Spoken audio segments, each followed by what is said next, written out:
Bismillahirrahmanirrahim. Assalamualaikum warahmatullahi wabarakatuh. Apa kabar teman-teman? Kita sampai di video ke-8 ya teman-teman semuanya. Alhamdulillah dan saya sudah menyampaikan beberapa poin yang saya ungkapkan sebagai alasan resign di surat pengunduran diri saya sebagai PNS di Kementerian Keuangan, Direktorat Jenderal Pajak di salah satu kantor pajak di Jakarta.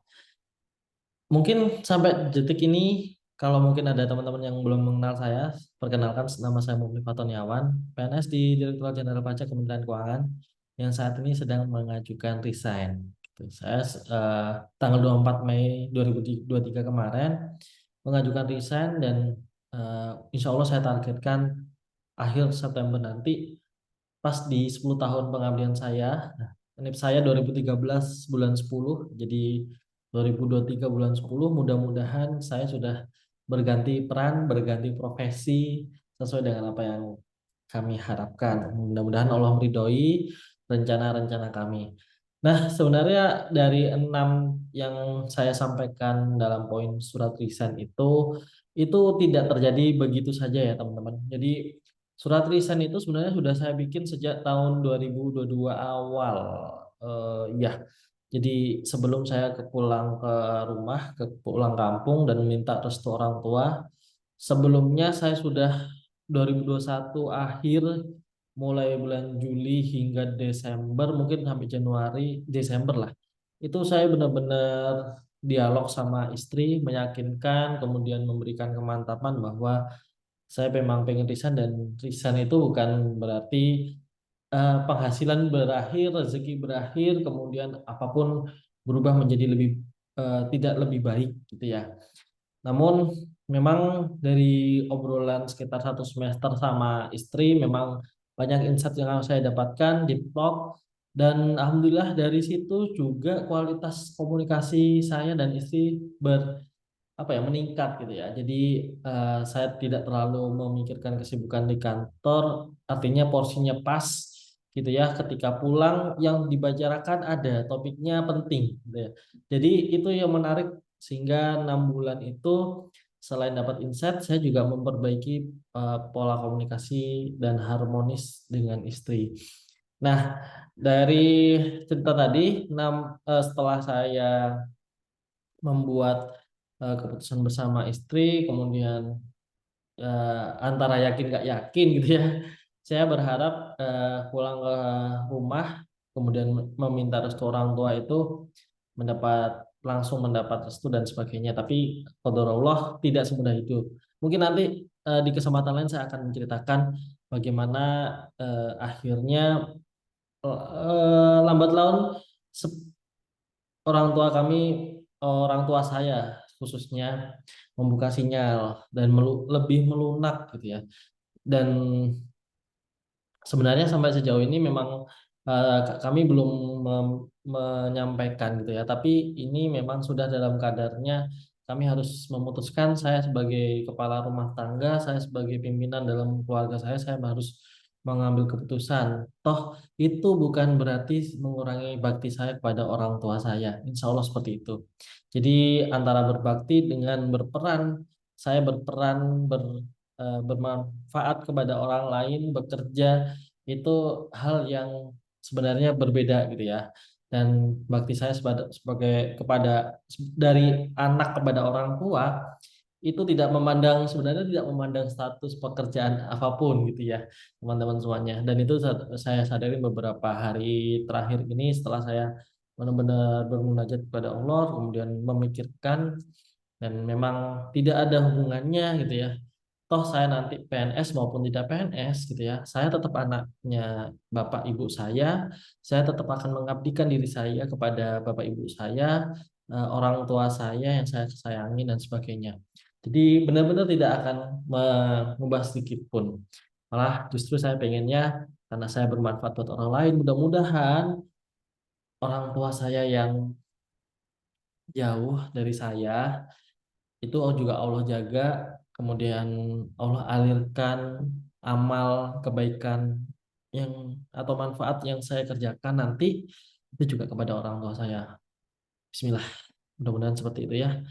Baik, kembali lagi. Jadi memang perjalanan membuat surat itu sebelum saya benar-benar persis sebelum saya eh, kembali ke Probolinggo. Saya sudah tanda tangan, tapi saya belum mengajukan. Saya sudah membawa sebenarnya ke atasan saya waktu itu. Tapi ketika itu waktu itu atasan saya pending dulu dan meminta saya untuk ngomong dulu sama orang tua saya gitu. Itu juga karena memang saya belum mantap betul gitu ya. Istri saya juga belum belum bulat tekadnya gitu. Jadi saya memang benar-benar eh, mengandalkan insting aja. Jadi kalau ini setujui lancar, ya ini jalannya. Ternyata tidak selancar itu. Jadi tapi dari situ ada hikmah yang saya ambil. Poin-poin eh, alasan itu akhirnya terpetakan. Saya punya kesempatan kenapa saya harus resign, kenapa saya harus menetap. Jadi setahunan ini saya tuh benar-benar menggali lebih dalam alasan demi alasan. Start with why, apa itu eh, alasannya gitu ya, alasan dasarnya, alasan pokoknya dan alasan besarnya yang berkaitan dengan purpose saya sebagai manusia. Nah, itu yang saya benar-benar gali hingga mungkin sekitar 1 bulan lalu sebelum hmm, saya benar-benar fokus saya sama istri benar-benar fokus untuk meminta petunjuk sama Allah. eh, itu yang terakhir gitu ya, itu yang terakhir. Jadi 6 poin itu adalah yang terakhir. Sebelumnya beraneka macam keinginannya, berbagai macam alasannya yang sebenarnya belum didasari dengan alasan yang benar-benar kuat gitu ya. Nah, untuk memetakan itu semua sebenarnya saya eh, dari 6 itu adalah ringkasan. Sebenarnya eh, banyak oret-oretannya gitu ya, karena beberapa itu double ya, ada redundant. Artinya, oh ini sebenarnya alasan yang sama dengan ini, oh ini alasan yang berbeda sehingga nanti ada muncul poin baru misalkan seperti itu. Nah, oleh karena itu saya mulai hari ini mungkin akan lebih banyak share eh, mind map, pemetaan pemetaan tentang alasan ini dulu karena berkaitan sama yang kemarin saya sampaikan. Kemudian mungkin saya akan cerita tentang restu orang tua karena banyak banget teman-teman yang komentar masih terganjal restu orang tua. Kemudian baik yang disampaikan langsung maupun yang nulis di kolom komentar rata-rata banyak seperti itu. Dan nanti mungkin saya akan sampaikan ke teman-teman semuanya di video selanjutnya. Kemudian saya juga tadi juga diminta untuk sharing tentang berkas gitu ya. Jadi dokumen-dokumen apa yang perlu dipersiapkan. Insya Allah nanti akan ada sesinya. Terutama ini sesinya ngalir ya teman-teman semuanya. Jadi monggo kalau memang eh, dirasa video-video saya ini bermanfaat, monggo saja untuk diaktifkan pemberitahuannya karena saya saya membuat video ini berdasarkan kejadian. Jadi misalkan ini kan beralur ya, saya mengikuti proses pemberhentian ini. Jadi ketika mungkin saya mengalami suatu alur atau proses itu saya lalui, saya akan sharing kepada teman-teman. Harapannya teman-teman juga dapat gambaran sebelum memutuskan gitu ya. Kalau mungkin yang masih ragu-ragu, mudah-mudahan kalau niatnya benar-benar tulus, ikhlas, lillahi ta'ala karena Allah semata, karena Tuhan, mudah-mudahan lebih memantapkan gitu ya. Ya, hari ini saya akan sharing ini tentang mengapa resign, tentang terkait alasannya karena be- 6 video yang kemarin, 7 video kemarin, 7 episode kemarin memang terkait tentang alasan. Nah, sebenarnya ini lebih diklasterisasi gitu ya. Jadi ada strong why, ada big why, ada grand why. Sebenarnya ini sama-sama tentang alasan, tapi coba dispesifikasi gitu ya. Ini hasil diskusi saya dengan Kak Iis di Makassar gitu ya.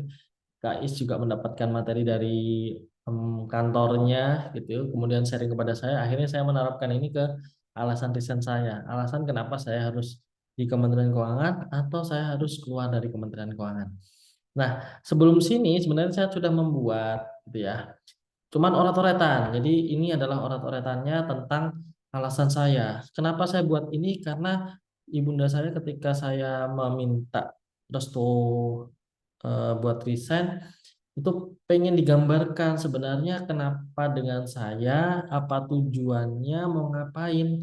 Itu perlu jelas. Makanya saya membuat empat ini, dan empat ini kalau teman-teman mau bikin bisa lebih lebih dikembangkan ya sesuai dengan kebutuhan teman-teman. Kalau yang saya rasakan memang eh, yang perlu saya rasakan tentang karir, karir ini terkait dengan potensi kita. Jadi karir ini adalah pengembangan diri yang berkaitan dengan saya punya potensi apa, saya punya kekuatan apa, kemudian apakah di kekuatan saya ini teraktualisasi di tempat kerja dan mendapatkan porsinya atau tidak. Dan apakah saya memiliki kemajuan dengan potensi yang saya miliki ini. Nah, ini digambarkan oleh saya gitu. Kemudian saya juga menggambarkan lingkungan kerja saat ini, ideal atau tidak. Idealnya bagaimana teman-teman mungkin yang tidak ideal bisa dituliskan. Ini sebagai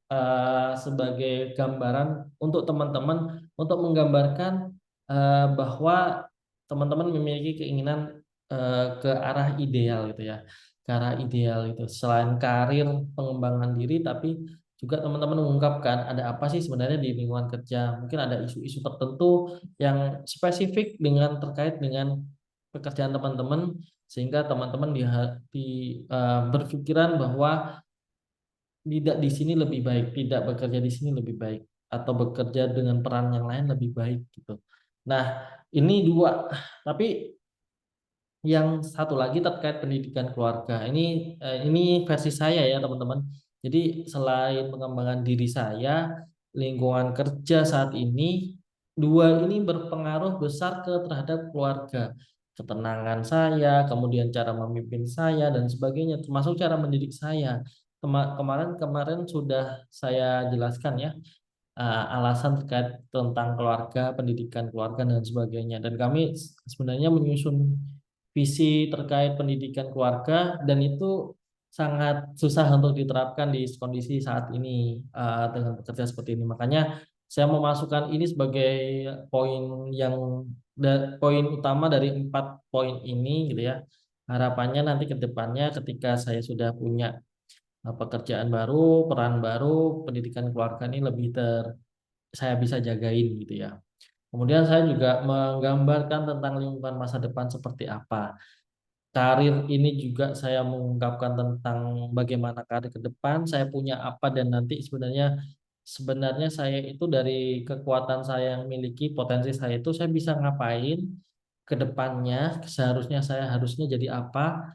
Kemudian lingkungan Roma masa depan ini artinya saya setidaknya bisa menjamin anak-anak itu eh, memiliki sesuatu nilai yang dibawa dari lingkungannya gitu. Jadi sosial masyarakatnya, lingkungan alamnya yang bersih, yang mungkin teman-teman anak-anak bisa bermain di lapangan, di sawah, melihat hal-hal yang mungkin eh, yang kita sebenarnya alami sewaktu kecil gitu.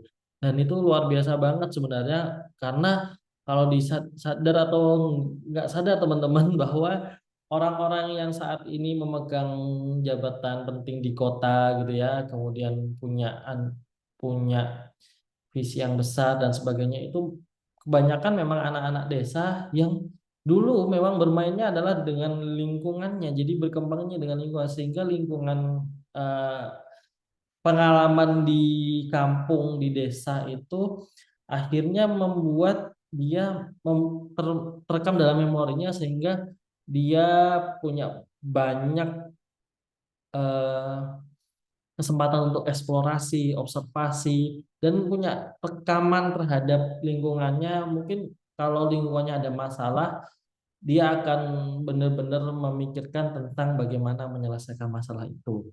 Itu sebenarnya yang diharapkan dari alasan resign saya. Dan ini sebenarnya ditujukan oleh untuk ibu saya gitu ya, biar ibu saya mendapatkan gambaran. Nah, yang selanjutnya ini punya saya, nanti di skip aja, saya akan berikan kosong biar teman-teman ada gambaran apa sih sebenarnya mengapa harus desain gitu ya.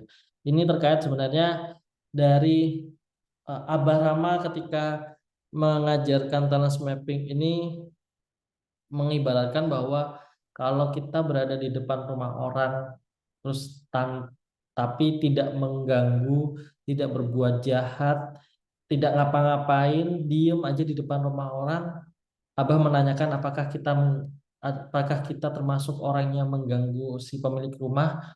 Ya kalau kita punya tiba-tiba di depan rumah kita ada orang yang diem aja nggak ngapa-ngapain, bisa jadi orang itu juga bisa jadi mengganggu gitu ya, karena memang keberadaannya tidak jelas tujuannya apa.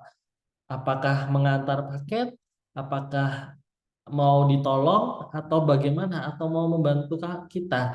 Itu benar-benar ketika berada itu kita harus jelas alasannya apa. Berada di Kementerian Keuangan dan berada di luar Kementerian Keuangan harus dijelaskan. Apakah di Kementerian Keuangan ini saya perlu gaji saja atau ada kebermanfaatan yang saya punya dan itu benar-benar sangat produktif, atau saya lebih produktif di luar, bermanfaat luar biasa, saya juga punya gaji di luar. Nah, ini yang perlu teman-teman pikirkan. Ini juga menjadi alasan saya dan saya akhirnya mendasari ini alasan dasar mundur apa sih sebenarnya dari PNS ini yang mungkin teman-teman bisa lakukan.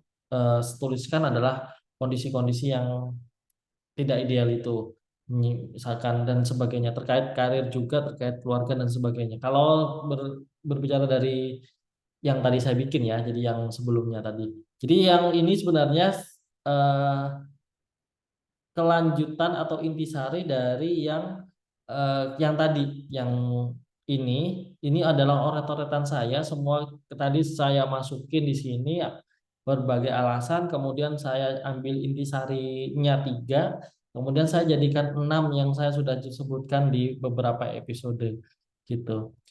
Kemudian alasan pengembangan diri, untuk apa sih sebenarnya saya keluar, apa yang nanti manfaat yang bisa saya capai, dan tidak cuman manfaat dengan apa yang saya capai sebenarnya.